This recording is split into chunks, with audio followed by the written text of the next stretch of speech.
Nigel Farage was an inspiration for many Eurosceptics in the European Parliament and is incredibly missed now the EU is lacking effective leadership during the coronavirus pandemic, Italian MEP Antonio Maria Rinaldi told Express.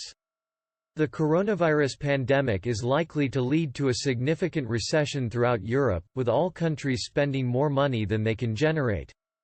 Despite EU Commission President Ursula von der Leyen urging member states to invest whatever is necessary to have the economy going further, last week the bloc failed to reach a compromise on debt sharing for the fourth time in a row.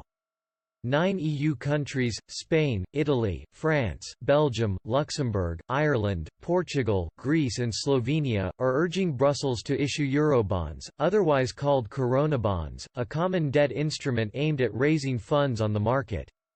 However, Germany, the Netherlands, Australia and Finland are heavily opposed. They see it as potentially putting their taxpayers on the hook for the debt of other countries. Both tend to have conservative fiscal policies, with low debt and low deficits, and argue that other pre-existing Eurozone tools should be used to overcome the COVID-19 outbreak. They also worry that Corona bonds could be the thin end of the wedge towards making all Eurozone debt mutually held, something which they also resisted during the global financial and Eurozone crisis. In an interview with Express, Italian MEP Antonio Maria Rinaldi claimed the EU, now more than ever, misses Brexit Party leader Nigel Farage. He said, "I would have liked to see how the UK would have reacted to the EU's pathetic response to coronavirus.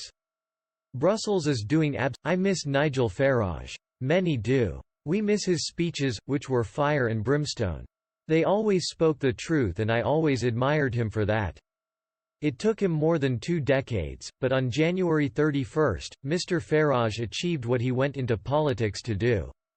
After half a century of frustration and 3.5 years of political wrangling, Britain finally left the EU and the former MEP can take a huge amount of credit for it. The Brexit Party leader has been an enemy of the bloc since the Maastricht Treaty in the 90s and proved to be a canny political operator both in the 2014 and 2019 European parliamentary elections.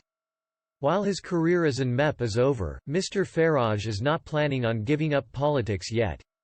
Speaking at Liberty University in Virginia in early February, Mr. Farage said, "I haven't finished with just getting the United Kingdom out of the European Union, I won't settle until I get the whole of Europe."